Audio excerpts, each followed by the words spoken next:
Hello students, welcome to e-learning classes and today we are discuss second topic of this chapter flame. Clear? Combustion हमने first video में पढ़ लिया था और आज हम डिस्कस करेंगे दूसरा topic flame. Clear?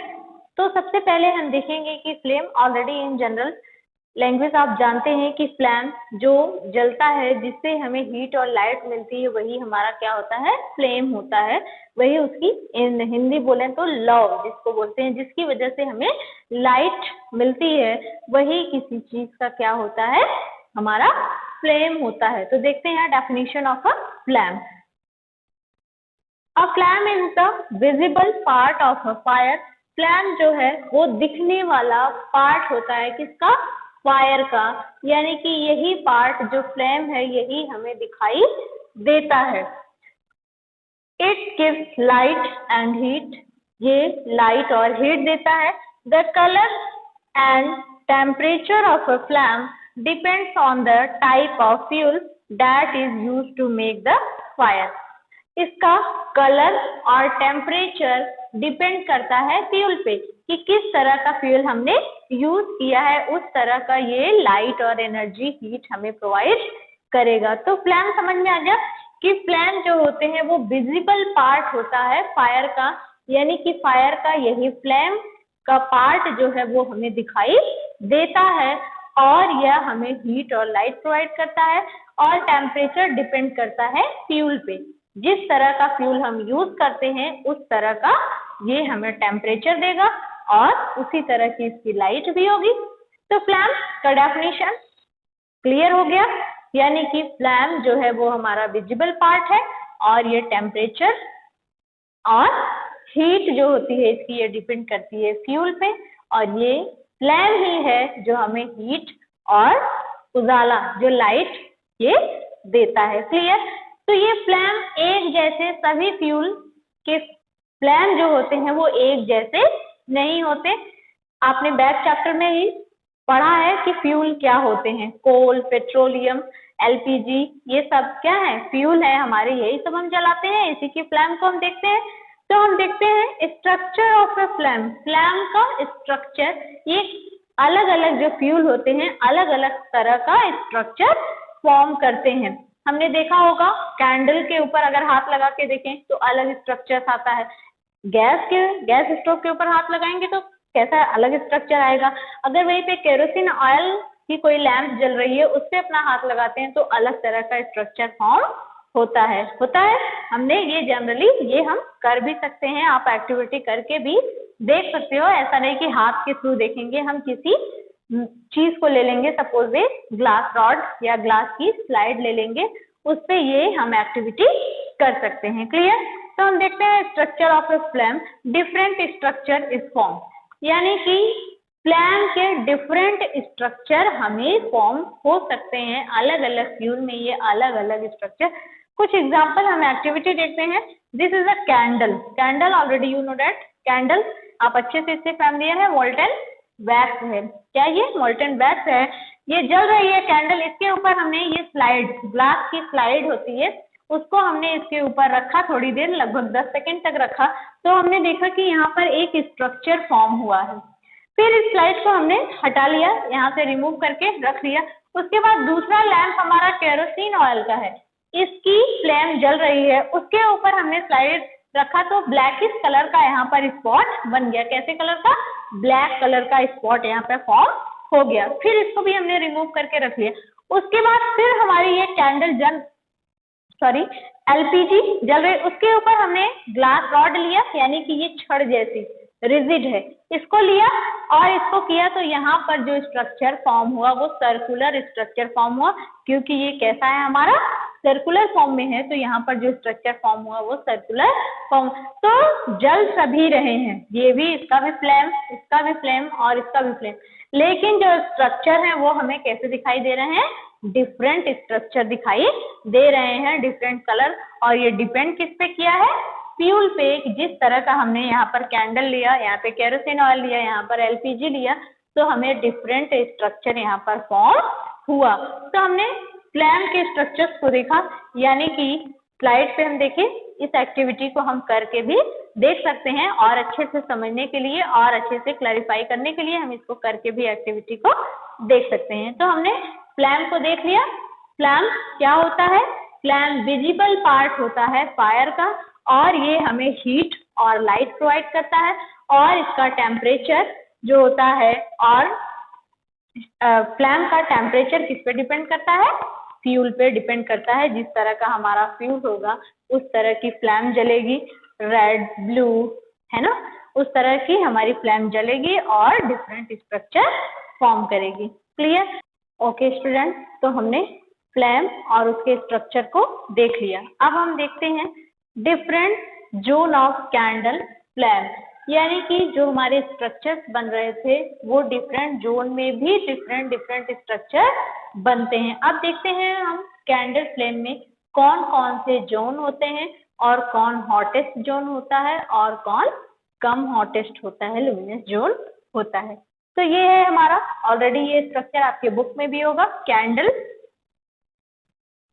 Different zone of candle flame. ये कैंडल की फ्लैम है, ये कैंडल है और इसकी फ्लैम जल रही है और इसमें डिफरेंट जोन जो है वो बताया गया है कि कौन कौन सी जोन है।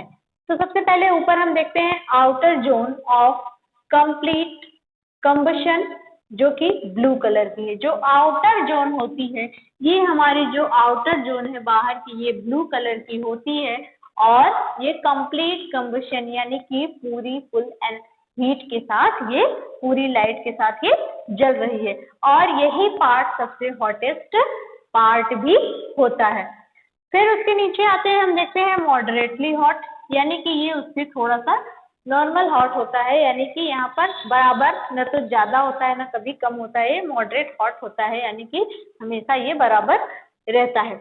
उसके बाद थोड़ा सा और नीचे आते हैं लीस्ट हॉट, यानी कि यहाँ और नीचे आ गए, जो फ्लैम के पास आ गए, जो धागा होता है कैंडल में उसके पास आ गए, तो वहाँ पे लीस्ट हॉट यानी कि बहुत कम गर्म होता है। ठीक है, जैसे हमको बुझाना होता है तो हम डायरेक्टली उसके थ्रेड पे छूते हैं और हमारी कैंडल क्या होती है, बुझ जाती है। तो यानी कि वहां पे क्या होता है, सबसे लीस्ट हॉट, सबसे कम गर्म होता है। उसके बाद इधर देखते हैं हमारा middle zone of partial combustion, यानी कि यहाँ पर जो कंबशन है वो पार्शियल है, पूरी तरह से कंप्लीट नहीं है और इसका कलर कैसा है, येलो कलर का होता है। ऊपर जो बाहर के साइड थे वो ब्लू कलर और दूसरा हमारा बीच में जो है मिडल जोन वो हमारा येलो कलर का है। नीचे इनर मोस्ट जोन और नीचे आते हैं, यानी कि और अंदर का जोन जो है वो हमारा ब्लैक कलर का होता है, अनबर्न वैक्स, यानी कि ये जो वैक्स होती है वहां पर जलती नहीं है, बिना जली रहती है, नीचे मेल्ट होती जाती है, नीचे गिरती जाती है, तो ये बर्न नहीं रहती, पूरी तरह से ये बर्न नहीं होती। और ये हमारा कौन सा जोन है, इनर मोस्ट जोन है। क्लियर? तो कौन कौन से जोन, आउटर मोस्ट जोन जहां पर कंप्लीट कंबशन हो रहा है और इसका कलर कैसा है, ब्लू कलर का। दूसरा हमारा मिडल जोन, जो कि पार्शियल कंबशन वहां पर हो रहा है, उसका कलर येलो है। और इनर मोस्ट जोन जो है हमारा वो ब्लैक कलर है और वैक्स वहां पर पूरी तरह से बर्न नहीं है। और जो हमारा आउटर मोस्ट जोन है वही हमारा सबसे हॉटेस्ट पार्ट होता है। क्लियर हो गया? ये स्ट्रक्चर हमें समझ में आ गया। अब आप इसके कुछ पॉइंट्स देख लेते हैं, इसको नोट डाउन कर लेंगे ताकि ये हमें पता रहे कि इसकी क्या क्वालिटी होती है, क्या कैरेक्टर्स होते हैं inner most outer most zone के। ठीक है, inner most zone black colour, already you know that, इसका कलर कैसा होता है, अभी अभी पढ़े हम, ब्लैक कलर होता है और सराउंडेड टू द विक, और ये चारों तरफ एक विक से सराउंड रहता है। And third, no combustion zone, और यहाँ पर कोई नो कंबशन जोन नहीं होता, यानी यहाँ पर आपने देखा है कि यहाँ अनबर्न वैक्स होती है और ये कंबशन जोन नहीं है। क्लियर? इसका कलर हमने देखा, पहले से ही जानते हैं, ब्लैक कलर का है और ये पूरे विक से सराउंड है। क्लियर? उसके बाद दूसरा हमारा आता है मिडल जोन, कलर कैसा होता है, येलो कलर होता है, अभी अभी पढ़े जानते हैं, येलो कलर होता है और इसको हम लुमिनस जोन भी कहते हैं। क्या? मिडल जोन को लुमिनस जोन के नाम से भी पूछा जाता है। तीसरा हमारा इनकम्प्लीट कंबशन, और यहाँ पर कंप्लीट कंबशन नहीं होता, कैसा होता है, पार्शियल होता है, इनकम्प्लीट होता है। ठीक है, नेक्स्ट हमारा एंड लास्ट आउटर जोन, जो बाहर के किनारे हैं। ब्लू कलर, कलर कैसा होता है? ब्लू कलर होता है फ्लेम का colour. And non luminous zone, ये नॉन लुमिनस जोन है और यहाँ पर कंप्लीट कंबशन होता है। तो हमने कैंडल के तीनों जोन को देख लिया, कौन कौन से? इनर जोन, मिडल जोन और आउटर जोन। पहले यहाँ पर इनर जोन, मिडल जोन और आउटर जोन क्लियर हो गया। और हमें ये पता चल गया कि सबसे ज्यादा मॉडरेटली हॉट होता है मिडल जोन में, सबसे हॉटेस्ट पार्ट होता है हमारा आउटर जोन और सबसे लीस्ट हॉट होता है हमारा इनर मोस्ट जोन। क्लियर?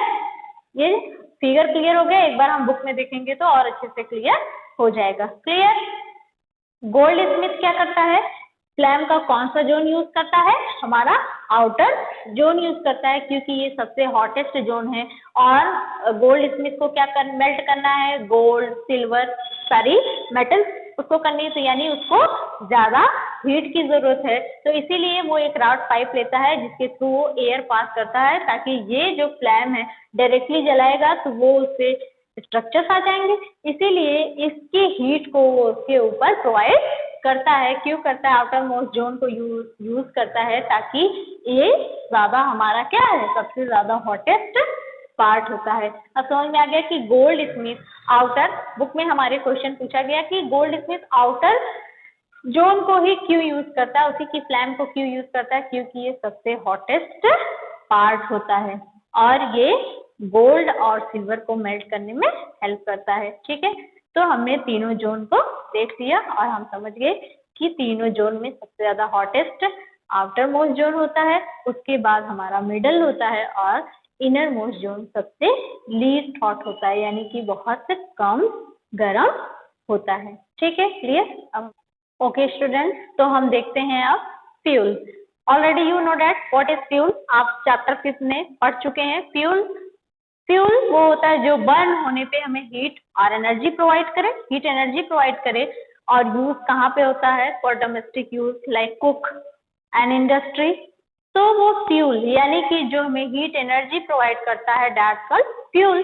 अब आइडियल फ्यूल क्या होता है ये हम देखेंगे, जिसको हम एक आइडियल फ्यूल कहते हैं कि ये फ्यूल अच्छा है। ठीक है, देखते हैं आइडियल फ्यूल। सबसे पहला उसका कैरेक्टरिस्टिक्स है रेडली अवेलेबल, आसानी से हर जगह ये अवेलेबल हो, हम जहाँ चाहे वहां पर मिल जाए। जैसे गाड़ी का तेल कहीं भी खत्म हो जाता है, numbers of petrol filling station है, हम वहां पे रुकते हैं और आराम से ले लेते हैं, हमें ज्यादा डिफिकल्ट नहीं होता। तो आइडियल फ्यूल जो होता है वो रेडली अवेलेबल, यानी कि आसानी से मिल सके, हर जगह अवेलेबल हो और चीप हो। ऐसा नहीं कि वो बहुत कॉस्टली हो, 2000 का पेट्रोल अगर हम गाड़ी में डलवाएंगे अपने तब जाके सिविल लाइन जा पाएंगे, तो ये नहीं होना चाहिए, वो चीप होना चाहिए ताकि सभी लोग उसको ले सके। And third, Burns easily in air at a moderate rate, और ये इजी वे में इजिली बर्न हो, जले और मॉडरेट रेट में। ऐसा नहीं कि 1 लीटर एक बार में ही जल गया या फिर इतना स्लो जल रहा है कि चल ही नहीं रही है गाड़ी, तो ऐसा नहीं, ये मॉडरेट रेट में और आराम से एयर के साथ रिएक्शन करके ये बर्न हो। नेक्स्ट है हमारा produce heat energy on complete combustion, ये हमें जो हीट एनर्जी प्रोवाइड करे वो कंप्लीट कंबशन हो, यानी कि पूरी तरह से जले और हमें हीट एनर्जी प्रोवाइड, जब ये अच्छे से जलेगी तभी हमें अच्छी एनर्जी प्रोवाइड कर पाएगी। Okay, does not leave behind any undesirable substances, यानी कि ये जलने के बाद कोई ऐसा सब्सटेंस न छोड़े जो कि डिजायरेबल ना हो, यानी कि हमें उसकी जरूरत ना हो। जैसे कि पोल्यूशन, कम से कम पोल्यूट क्रिएट करे, कम से कम पोल्यूट सब्सटेंस वो छोड़े, ये होना चाहिए। ठीक है, तो आइडियल फ्यूल कैसे होने चाहिए? हर जगह आराम से मिल सके, अवेलेबल हो, चीप होना चाहिए, इजिली एयर के साथ रिएक्शन करके बर्न कर सके और ये कंप्लीट कंबशन पे हमें हीट एनर्जी प्रोड्यूस करे और उसके बाद जलने के बाद यह कोई अनडिजायरेबल सब्सटेंस अपने बिहाइंड लीव ना करे। तो ये होता है हमारा आइडियल फ्यूल। पेट्रोल डीजल जल रहे हैं, क्या ये कंप्लीट आइडियल है? हमारे लिए चीजें आराम से हमें मिल रहे हैं तो ये हमें आइडियल लग रहे हैं, लेकिन ये आइडियल नहीं, ये नंबर्स ऑफ पोल्यूशन क्रिएट करते हैं हमारे एटमॉस्फेयर में। ठीक है, फ्यूल की एफिशिएंसी, फ्यूल कितना एफिशिएंट है, कितना हमें एनर्जी दे रहा है, ये देखते हैं। The amount of heat energy produced on complete combustion of 1 kilogram of fuel is called its calorific value. Fuel की एफिशिएंसी होती है उसकी कैलोरीफिक, यानी कि जितनी एनर्जी वो हमें प्रोवाइड कर रहा है वो उसकी एफिशिएंसी है, वो उसका पावर है। यानी कि 1 किलो ग्राम ऑफ फ्यूल इसका, यानी कि 1 किलोग्राम फ्यूल जलता है और कितनी हमें कैलोरीफिक एनर्जी वो दे रहा है, कितना हीट हमें प्रोवाइड कर रहा है, उसी को कहते हैं fuel efficiency. The calorific value of fuel is expressed in unit is called kilo joule पर किलोग्राम, और इस यूनिट को जिसमें हम एक्सप्रेस करते हैं, जिसमें इसको दिखाते हैं, उसको कहते हैं किलो जूल ग्राम। सबसे पहले फ्यूल की एफिशिएंसी हमने देखा कि फ्यूल की एफिशिएंसी वह होती है जो 1 किलोग्राम फ्यूल जलने के बाद हमें कैलोरी एनर्जी, कैलोरी हीट हमें जितना प्रोवाइड करती है वही उस फ्यूल की एफिशिएंसी होती है। ठीक है, और इसको हम कैलोरीफिक वैल्यू को हम एक्सप्रेस करते हैं यूनिट में, that unit is called kilo joule पर किलोग्राम। ऐसे भी हम शॉर्टकट में दिखा सकते हैं, किलो जूल पर किलोग्राम, किलो के से जूल जे एंड पर किलोग्राम। क्लियर? फॉर एग्जाम्पल हम देखते हैं कैलोरीफिक वैल्यू, वुड की कैलोरीफिक वैल्यू कितनी है? 17,000 to 22,000। वुड की जो लकड़ी जलती है उसकी इतनी से इतनी होती है। कोई लकड़ी कम कैलोरी एनर्जी देती है, कुछ ज्यादा होती है, तो लेकिन टोटल कितने तक जाती है ये यहाँ तक, इससे आगे इसकी कैलोरीफिक वैल्यू नहीं होती है। पेट्रोल, जो पेट्रोल हमारे ऑटोमोबाइल्स में यूज होते हैं उसकी कैलोरीफिक वैल्यू होती है 45,000। क्लियर? और सीएनजी, जो सीएनजी अभी ये लेस पॉल्यूटिंग है, इसको हमने क्लीन फ्यूल्स के भी नाम से हम इसको जानते हैं, इसकी कैलोरीफिक वैल्यू होती है 50,000। तो ऐसे नंबर्स आप चार्ट आपकी बुक में दिए होंगे, आप उसको देख लेंगे और उसको लर्न करेंगे। तो हमने देखा कि आइडियल फ्यूल क्या होते हैं, आइडियल फ्यूल की क्या क्वालिटी होती है, क्या होना चाहिए एक अच्छे फ्यूल में, क्या क्या प्रेजेंट होना चाहिए, क्या क्या कैरेक्टरिस्टिक्स होने चाहिए, और किसी भी फ्यूल की एफिशिएंसी क्या होती है और इसको किस यूनिट में हम एक्सप्रेस करते हैं, और एग्जाम्पल्स मैंने दिखाया कि किस फ्यूल की कितनी कैलोरीफिक वैल्यू होती है, और नंबर्स ऑफ कैलोरीफिक वैल्यू है डीजल की, केरोसिन ऑयल की। तो सभी की आप इसको क्या करेंगे, नोट डाउन कर लेंगे और लर्न कर लेंगे। ठीक है, okay student.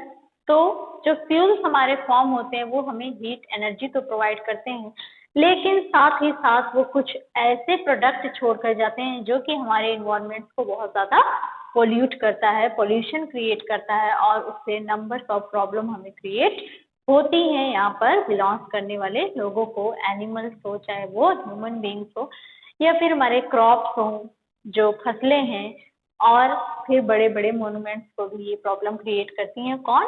Burning of a fuel. और ये जब बर्न होती हैं तो नंबर्स ऑफ गैसेस रिलीज करती हैं, और बहुत सारी चीज़ों को ये ऐसा जो हमारे इन्वायरमेंट में मिक्स होता है और हमें नंबर्स ऑफ प्रॉब्लम कॉज करता है। तो देखते हैं कुछ हम example. Burning of fuel leads to harmful product. जो फ्यूल बर्न होते हैं वो कुछ हार्मफुल प्रोडक्ट्स लीड्स करते हैं। देखते हैं वो कौन कौन से हार्मफुल प्रोडक्ट हैं जो कि हमारे फ्यूल बर्न होने के बाद उसको रिलीज करते हैं, उसको छोड़ते हैं, और वो क्या कार्य करता है। ठीक है, तो पहला हमारा carbon fuels like wood, coal, petroleum, इन सब सारी चीजों में क्या प्रेजेंट है? कार्बन प्रेजेंट है। मोस्टली कोल में तो लगभग कार्बन ही होता है, ब्लैक कलर का आपको दिखाई देता है, कार्बन जो है वो ब्लैक कलर का होता है। तो कोल सभी ने देखा है, वो मोस्टली लगभग किस कलर का है? लगभग क्या, वो पूरा ब्लैक कलर का है। तो carbon fuels like wood, coal etcetera release unburnt carbon particles These particles are dangerous pollutants causing respiratory disease such as asthma. जब वुड और पेट्रोल कोल ये जलते हैं तो ये क्या करते हैं, कार्बन पार्टिकल्स छोड़ देते हैं जो हमारे इन्वायरमेंट में ये मिलने के बाद ये हमें क्या करते हैं, रेस्पिरेटरी डिजीज, रेस्पिरेशन सांस लेने में प्रॉब्लम, हम जो सांस लेते हैं लंग्स में ये हमारे लंग्स को अफेक्ट करता है और रेस्पिरेटरी डिजीज काज होती है, लाइक सच एज डिजीज का नाम है asthma. Already you know that this type of asthma. Asthma में हम क्या करते हैं, सांस लेने में हमें प्रॉब्लम होती है, हमारे एक्सचेंज ऑफ गैसेज जो है उसमें प्रॉब्लम होती है. तो वुड ज्यादा अभी बहुत ज्यादा फॉर्म्स निकल जाते हैं, अगर लकड़ी जला दी जाती है तो सफोकेशन होता है. तो वो क्या है, कार्बन के पार्टिकल्स हैं जो कि हमें रेस्पिरेटरी चोक्ड कर रहे हैं, यानी कि हमें रेस्पिरेशन में प्रॉब्लम क्रिएट कर रहे हैं, हमारे रेस्पिरेशन को वो डिस्टर्ब कर रहे हैं, यानी कि रेस्पिरेटरी डिजीज कॉज कर रहे हैं. जैसे कि अगर ज्यादा टाइम तक जहाँ पर बहुत सारे ऑटोमोबाइल्स चल रहे हैं, कार्बन कोल जल रहा है, लकड़ियां जल रही हैं, वहां पर जो लोग बिलोंग करते हैं लगभग उनको कौन सी बीमारी हो जाती है, अस्थमा हो जाती है. उनको उनकी सांस फूलने लगती है, सांस लेने में उनको प्रॉब्लम होने लगती है.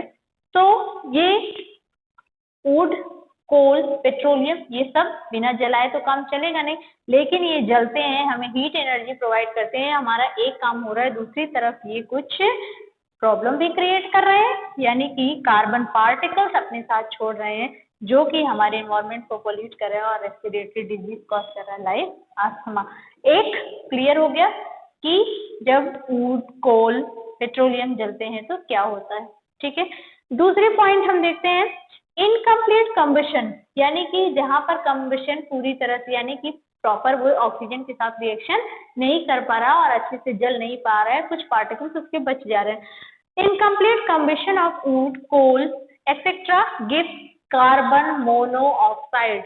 This is a very dangerous gas. यह भी एक हमारे डेंजरस गैस है. It is a dangerous to burn coal in closed room. यह बहुत डेंजरस होती है जब कमरा बंद करके कोल जलाया जाता है. ठीक है, the carbon monoxide produced can kill person sleeping in that room.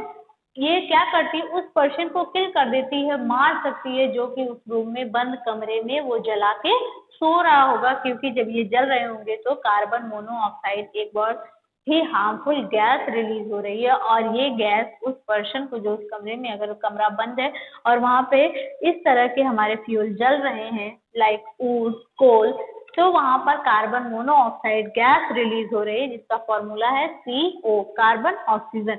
यानी कि यहाँ पर ऑक्सीजन प्रॉपर नहीं मिल रहा है. ऑक्सीजन का मॉलिक्यूल कितना होता है, O2 होता है, formula already you know that. लेकिन यहाँ पर हमें एक ही मॉलिक्यूल ऑफ ऑक्सीजन दिख रहा है, यानी कि यहाँ पर ऑक्सीजन प्रॉपर नहीं मिल रहा है. और कौन सी गैस बन जा रही है, अगर यहीं पर मिलता तो CO2 बन जाती, फिर भी कुछ रहता, थोड़ा बहुत इससे कम हार्मफुल होती. लेकिन यहाँ पर ऑक्सीजन, कमरा बंद है, ऑक्सीजन की सप्लाई कंप्लीट नहीं है और वो एक टॉक्सिक गैस बना रही है, दैट्स कॉल्ड कार्बन मोनोऑक्साइड. और यह क्या कॉज कर सकती है, डेथ कॉज कर सकती है अगर कमरा बंद है, वहां पर ऑक्सीजन की सप्लाई कम है. क्लियर हो गया ये भी पॉइंट. तो कभी भी कोल हमें बंद, कोल या फिर कोई भी पेट्रोलियम हमें बंद कमरे में नहीं जलाना चाहिए, ऐसी जगह जलाना चाहिए जहां पर प्रॉपर ऑक्सीजन की सप्लाई हो, यानी कि ओपन एरिया में जलाना चाहिए ताकि ये गैस कम रिलीज हो. ठीक है, अब हम नेक्स्ट पॉइंट देखते हैं. Combustion of most fuels release carbon dioxide. जब फ्यूल्स हमारे जलते हैं तो मोस्टली जो होते हैं वो क्या रिलीज करते हैं, carbon dioxide. Already you know that carbon dioxide की हमको जरूरत नहीं है. ये किसको जरूरत है, प्लांट्स को जरूरत है, पौधों को जरूरत है. लेकिन अभी क्या हुआ कि पहले के लोग तो लकड़ियों पर ही खाना बनाते थे, धीरे धीरे अब इसको हटाया गया, कोल के थ्रू ही हमारी ट्रेनें चलती थी. तो ये सब बहुत ज्यादा कॉज कर रहे थे हमारे इन्वायरमेंट को. तो ये डिफोरेस्टेशन हो रहा था और पेड़ कम होते जा रहे थे, कार्बन डाइऑक्साइड की यूजेस कम हो रही थी और इससे निकल वो ज्यादा अमाउंट्स में रहा था। डिफोरेस्टेशन की वजह से ही कभी नंबर्स ऑफ प्रॉब्लम होती हैं, क्योंकि यही है जो हमें ऑक्सीजन दे रहा है। और जितने फ्यूल्स जल रहे हैं सभी को किसकी जरूरत है? ऑक्सीजन की जरूरत है। अगर ऑक्सीजन उन्हें प्रॉपर नहीं मिलेगा तो वो बर्न नहीं करेंगे, कंप्लीट कंबशन वहां पर नहीं होगा। लेकिन जब डिफोरेस्टेशन हो जाने की वजह से ही हमारे प्लांट्स कम हो गए, कार्बन डाइऑक्साइड, ऑक्सीजन की सप्लाई कम हो गई, कार्बन डाइऑक्साइड का यूजेस कम हो गया, तो carbon dioxide in atmosphere, numbers of fuel जब जलते हैं तो कार्बन डाइऑक्साइड हमारे एटमॉस्फेयर में रिलीज करते हैं। It increase concentration of CO2, ये CO2 का कंसंट्रेशन बढ़ा देता है। कंसंट्रेशन मीन्स गाढ़ापन जिसको बोलते हैं, ये वहां पर ज्यादा कर देता है कार्बन डाइऑक्साइड को एयर में। इट कॉज ग्लोबल वार्मिंग, अब यहाँ पर एक नया वर्ड आ गया, ग्लोबल वार्मिंग। और ये कार्बन डाइऑक्साइड एक गर्म गैस है, वार्म गैस है। ये क्या करता है, हम अपने माउथ के थ्रू जब गैस निकालते हैं तो भी देखते हैं कि वो कैसी होती है, हॉट होती है, गर्म होती है। वो कौन सी गैस है? Carbon dioxide. ऑलरेडी हम जानते हैं कि हम ऑक्सीजन टेक करते हैं और कार्बन डाइऑक्साइड को रिलीज करते हैं। तो कार्बन डाइऑक्साइड कैसी है? हॉट है, गर्म है। तो ये हमारे एटमॉस्फेयर को पूरी तरह से क्या कर देती है? हॉट कर देती है, गर्म करती है। और फिर क्या काज हो जाता है? Global warming. यह भी ग्लोबल वार्मिंग जो है यह it causing floods in the coastal area, जहाँ की कोस्टल एरिया है वहां पर तो ये बहुत ज्यादा कभी कभी बाढ़ आ जाती है। और जो समुद्री एरिया है वहां पर भी प्रॉब्लम क्रिएट होती है। नंबर जब टेम्परेचर बढ़ जाता है तो वहाँ का पानी ऊपर आने लगता है, उनमें बहुत ज्यादा जो जानवर रहते हैं उनको प्रॉब्लम होती है। उसके बाद जो लो लाइंग कोस्टल एरिया है, जहाँ की क्रस्ट थोड़ी सी कमजोर है, मजबूत नहीं है, वहां पर में even permanently submerge under water, वहां के एरिया ये पलट भी सकता है। क्योंकि जब ये हमारी अर्थ जो है वो बहुत ज्यादा, एटमॉस्फेयर हमारा गर्म हुआ और वो गर्म हुई तो उस एरिया को जिसकी क्रस्ट कमजोर है वो घूम जाती है और वो पूरी की पूरी एरिया अंडर वाटर पानी में समा जाती है। नीचे ऑलरेडी हम जानते हैं अर्थ के नीचे क्या है? वाटर है। तो ये फ्यूल्स जो हमारे जल रहे हैं, आई होप ये पॉइंट्स भी क्लियर हो गया होगा, ठीक है। तो जो फ्यूल्स हमारे जल रहे हैं वो क्या कर रहे हैं? हमें हीट और एनर्जी प्रोवाइड कर रहे हैं। हमारा एक काम तो हो रहा है, हम ऑटोमोबाइल्स के थ्रू मूव ऑन कर रहे हैं, एक जगह से दूसरी जगह आ जा रहे हैं, लेकिन साथ ही साथ हम अपने इन्वायरमेंट को भी क्या कर रहे हैं? पॉल्यूट कर रहे हैं, ठीक है। अब हम नेक्स्ट पॉइंट देखते हैं। ओके स्टूडेंट, तो हम नेक्स्ट पॉइंट देखते हैं अपना। Burning of coal and diesel release sulfur dioxide gas. It is an extremely suffocating and corrosive gas. जब कोल और डीजल जलते हैं तो ये सल्फर डाइऑक्साइड गैस रिलीज करते हैं, जो कि कैसी है? सफोकेटिंग है, यानी कि हमें सफोकेशन होगा। और ये कोरोसिव नेचर की, ऑलरेडी एसिड बेस में आपने देखा होगा इन 7th क्लास की। कोरोसिव मीन्स ये ऐसी होती है कि हमें बर्निंग कॉज कराती है। तो ये जो गैस होती है, जब कोल और डीजल जलते हैं तो सल्फर डाइऑक्साइड गैस रिलीज करते हैं। फॉर्मूला हमारा SO2 होता है। Oxides of sulphur and nitrogen, sulphur और नाइट्रोजन की जो ऑक्साइड होती है डिजोल्व इन रेन वाटर, ये रेन वाटर में जब डिजोल्व होती है, जब बारिश होती है तो उसमें ये क्या होती है? डिजोल्व हो जाती है। ये एटमॉस्फेयर में हमारे उड़ रही होती है, जैसे ही बादल से बारिश होती है उसमें डिजोल्व हो जाती है एंड फॉर्म्स एसिड, और वहां पर एसिड फॉर्म करती है, एसिड प्रोड्यूस करती है। Such rain is called acid rain. और उस रेन को हम कैसी रेन कहते हैं? एसिड रेन, क्योंकि उसमें एसिड डिजोल्व है और वो बारिश हो रही है तो वो कैसी है? हमारी एसिड रेन है। It is very harmful for crop, building and soil, और ये बहुत ज्यादा हार्मफुल होती है हमारे क्रॉप, फसलों के लिए, क्योंकि फसलों पर ये कोरोसिव नेचर की है, फसलों पर गिरी और वो फसलें क्या हो जाती हैं? जल जाती हैं, खत्म हो जाती हैं। और उसके बाद ये बिल्डिंग, जो हमारे बड़े बड़े बिल्डिंग जैसे ताजमहल हो गया, उसके संगमरमर पीले पड़ रहे हैं, क्यों? एसिड रेन की वजह से। ये उसको भी कोरोड कर रहा है, धीरे धीरे उसका क्षरण हो रहा है, वो भी कट रहा है, किसकी वजह से? एसिड रेन की वजह से। और सॉइल, हमारी सॉइल जो होती है उसमें एसिड का अमाउंट अगर बढ़ जाता है तो वहाँ की फर्टिलिटी जो होती है वो कम होती जाती है। तो ये हार्मफुल किसके किसके लिए? क्रॉप के लिए। पहले तो हमारी ये फसलों को खराब किया, उसके बाद हमारे जो बिल्डिंग्स मॉन्यूमेंट्स हैं जो कि हमारे यहाँ बहुत ज्यादा संगमरमर, ताजमहल बहुत इम्पोर्टेंट सब देखने जाते हैं, तो उसकी ये उसको खराब करता है, प्लस ये हमारे सॉइल की फर्टिलिटी को भी अफेक्ट करता है। तो हमारे फ्यूल्स जो है वो क्या करते हैं? नंबर्स ऑफ पोल्यूशन क्रिएट करते हैं। कहाँ पर? हमारे एटमॉस्फेयर में। और ये एटमॉस्फेयर जब पोल्यूट होता है तो नंबर्स ऑफ प्रॉब्लम क्रिएट करता है हमारी लाइफ में। सबसे पहले तो ये क्या करता है? रेस्पिरेटरी डिजीज कॉज करता है, जिससे कि अस्थमा जैसी बीमारी हो जाती है, सांस लेने में प्रॉब्लम हो जाती है। उसके बाद कोल, अगर बंद कमरे में जल रहा है तो ये कार्बन मोनोऑक्साइड वहां पर रिलीज करता है, और यहाँ वहां पर जो कमरे में है उसकी डेथ भी हो सकती है, उसको किल कर सकता है। उसके बाद हमने देखा था कि ये ग्लोबल वार्मिंग काज करता है, यानी कि एटमॉस्फेयर में कार्बन डाइऑक्साइड के मिलने की वजह से हमारा एटमॉस्फेयर बहुत वार्म हो जाता है, और फिर ये ग्लोबल वार्मिंग काज करते हैं। और ग्लोबल वार्मिंग क्या? कोस्टल एरिया में तो फ्लड्स आते हैं, बाढ़ आ जाती है, बहुत ज्यादा फसलें खराब हो जाती हैं, कितने घर बह जाते हैं, बहुत सारी प्रॉब्लम होती है बाढ़ की वजह से, ऑलरेडी उन्होंने।